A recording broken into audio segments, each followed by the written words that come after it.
Buen día compañeros, ¿cómo están? En el siguiente video les haremos la entrega de lo que confiere a la explicación del impuesto al consumo de cervezas, sifones, refajos y mezclas, y también abordaremos lo que compete al tema del impuesto a la delimitación urbana. Espero que todos los temas y el video en general sean de su agrado y de su interés y que sean de gran apoyo para la materia.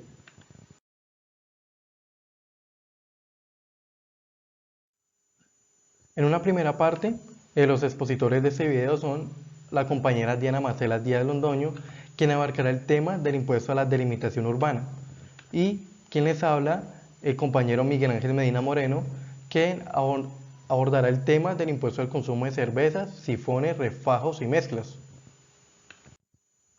En gran medida, el impuesto al consumo de cervezas, sifones, refajos y mezclas es un impuesto a nivel nacional, pero su producto se encuentra cedido a los departamentos y al Distrito Capital Bogotá.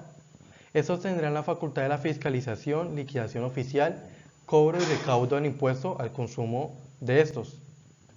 Además, ellos tendrán la disposición de poder decomisar en sus respectivas jurisdicciones a través de las autoridades competentes los productos sometidos a este impuesto que no acrediten el pago o cuando se incumplan algunas de las disposiciones que se encuentran en la Ley 223 del año de 1995. La normatividad de este impuesto nace en la Ley 223 del año de 1995, más exactamente en el capítulo 7, desde su artículo 185.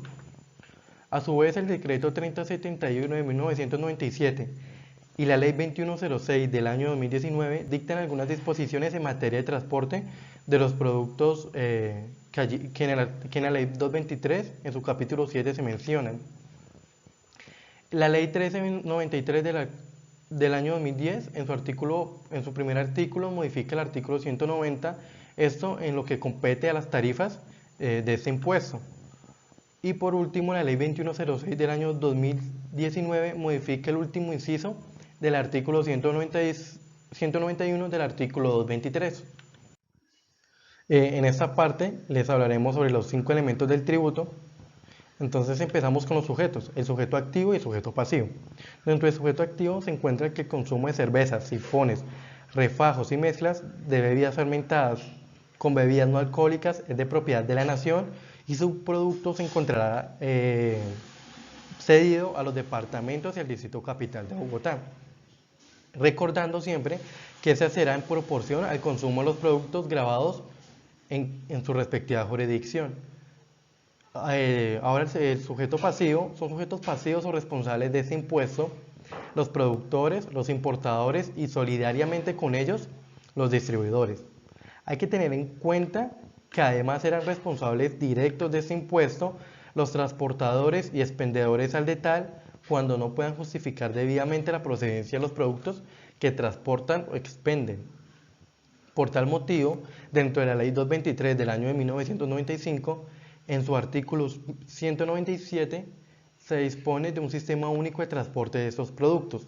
Además, en el artículo 28 de la Ley 2106 del año 2019 se dispone que el transportador está obligado a demostrar la procedencia de los productos y que con este fin deberá aportar la respectiva tornaguía electrónica o el documento que haga a su vez y exhibirle a las autoridades competentes cuando éste se les sea requerido.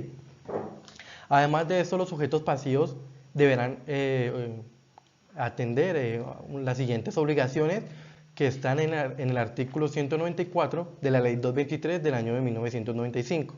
Dentro de estas, es llevar un sistema contable donde ellos puedan detallar la producción, el volumen de producción, el volumen de importación, los inventarios y despachos, las facturas de ventas prenumeradas y con el domicilio de su respectiva venta, y un sistema donde puedan detallar las ventas efectuadas en cada municipio. También tendrán la obligación de expedir la factura con el lleno total de los requisitos legales, además de conservar esta por 2 años y exhibirla a las autoridades competentes cuando se les sea requerida. Esto tanto para los productores, expendedores y distribuidores. Ya dejando esto nos dirigimos al hecho generador. Este hecho generador está constituido por el consumo en el territorio nacional de cervezas, sifones, refajos y mezclas de bebidas fermentadas con bebidas no alcohólicas. Hay que tener en cuenta que las exportaciones no generarán este impuesto. Es un ítem importante a la hora de tener en cuenta este impuesto. Ahora seguimos con la causación. Esto se desprende según el caso de que sean productos nacionales o según el caso de que sean productos extranjeros.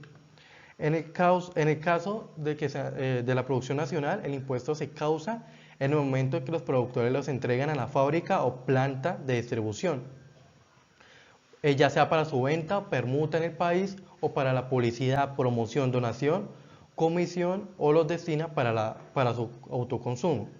Y en el caso de los productos extranjeros, el impuesto se causa en el momento en que los mismos se introducen en el país.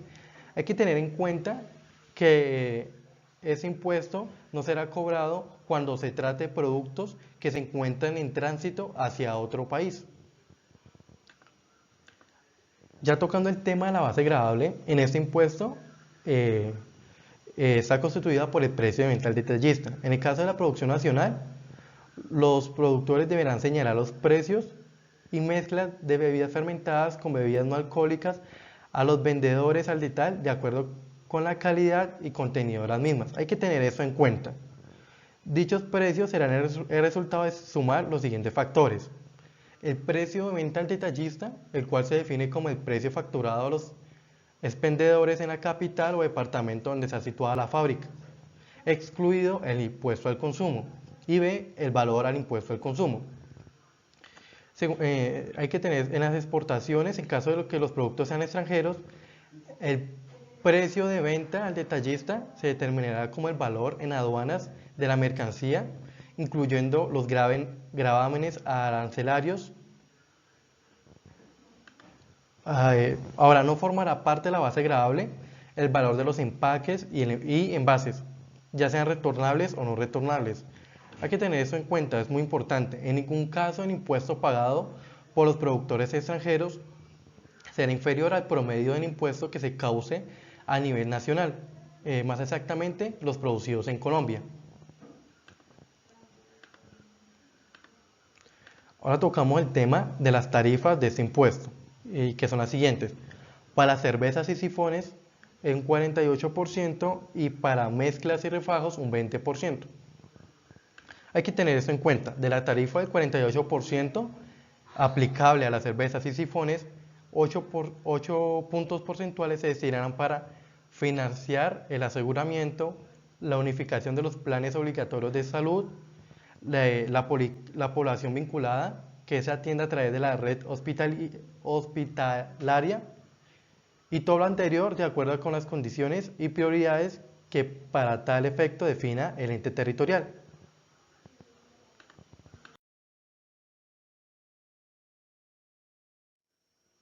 Ahora seguimos con el periodo gravable de dicho impuesto. El periodo gravable de dicho impuesto será mensualmente. Y los productores tendrán la obligación de declarar mensualmente con la obligación ante las secretarías de Hacienda, departamentales o el Distrito Capital, según sea el caso, o en las entidades financieras autorizadas. Para tal fin, tendrán dispuesto los 15 días calendarios siguientes al vencimiento de cada periodo gravable. La declaración deberá contener la liquidación privada de gravamen correspondiente a los despachos, entregas o retiros efectuados en el mes anterior. Los productores pagarán el impuesto correspondiente a las tesorerías departamentales o del Distrito Capital o en las entidades financieras autorizadas simultáneamente con la presentación de dicha declaración.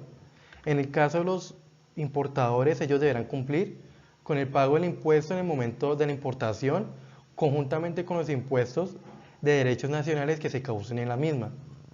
También deberán cumplir con el pago del impuesto al consumo, que se efectuará a órdenes del Fondo Cuentas del Impuesto al Consumo de Productos Extranjeros, y tendrán la obligación de declarar ante la Secretaría de Hacienda por los productos introducidos al departamento respectivo o al Distrito Capital.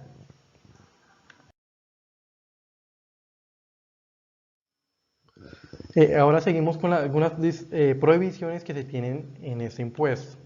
Se prohíbe que cualquier división territorial que se llegare a crear que se llegara a crear después del año de 1995, el cual es el año de expedición de la Ley 223, pueda gravar la producción, importación, distribución y venta de los productos gravados con el impuesto al consumo de cervezas, sifones, refajos y mezclas, ya sea con otros impuestos, tasas o sobretasas o contribuciones, con excepción del impuesto de industria y comercio.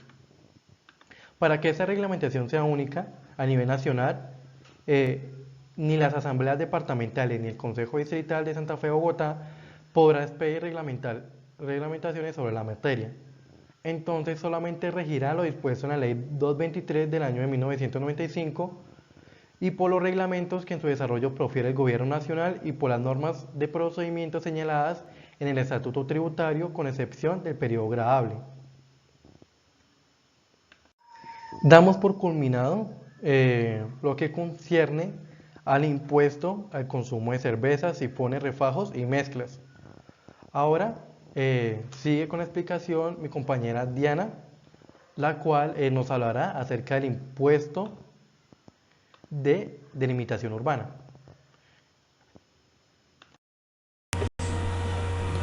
El impuesto de delineación urbana es la declaración y el pago que se realiza cuando existe una nueva construcción o refracción de una edificación existente. Los elementos del impuesto son el hecho generador. En este caso, el hecho generador es la construcción, la urbanización, la parcelación, demolición, ampliación, entre otros hechos sobre un bien inmueble. Otro elemento es la causación del impuesto. El impuesto de delineación urbana se debe declarar y pagar para la expedición de la licencia de construcción correspondiente, una vez que se presente el hecho generador. La base gravable será el monto total del avalúo de la construcción, el presupuesto de obras equivalentes a metros cuadrados construidos, remodelados o adicionados. La tarifa equivale al 2.6% del monto total del avalúo de la construcción o presupuesto de obra. Otros elementos son el sujeto activo y el sujeto pasivo.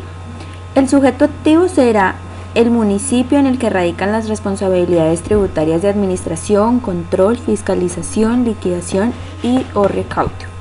Y el sujeto pasivo serán las personas que construyó o van a construir, los titulares de los derechos reales, los poseedores del bien inmueble, los propietarios de derecho de dominio a título de fiducia sobre los bienes inmuebles. El costo mínimo de presupuesto estará a cargo de la Secretaría de Planeación Municipal, la cual publicará anualmente los precios mínimos de costos por metro cuadrado, por destino o por estrato que deben liquidar los contribuyentes en que realicen nuevas construcciones. La licencia de construcción. Para construir, reconstruir, reparar o añadir cualquier tipo de edificación es necesario solicitar una licencia expedida por la Secretaría de Planeación Municipal. La declaración y el pago del impuesto. El contribuyente debe liquidar y pagar el impuesto. Para esto debe presentar una declaración con una liquidación privada que contenga el 100% del impuesto a cargo. También la imputación del impuesto pagado y las sanciones e intereses a que haya lugar. La falta de pago total de los valores por impuesto, sanciones o intereses liquidados en la declaración se entenderá como no presentada. Los sujetos obligados a presentar información periódica para el control del impuesto de delineación urbana. Entre ellos encontramos las administraciones municipales o las dependencias que tramiten las expediciones de licencias para las construcciones. También encontramos las entidades vigiladas por la Superintendencia Financiera y por la Superintendencia de la Economía Solidaria. Por otro lado, también están las administradoras de fondos de cesantías. Estos fondos también están obligados a presentar información, dado de que sus usuarios solicitan sus ahorros para construcción o remodelación de bienes inmuebles. Las excepciones en el pago del impuesto de delineación urbana. Las obras correspondientes a los programas y soluciones de vivienda de interés social. También se encuentran las obras que se realicen para reparar o reconstruir los inmuebles afectados por actos terroristas o por catástrofes naturales. Y los edificios declarados de conservación histórica, urbanística y o de arquitectura.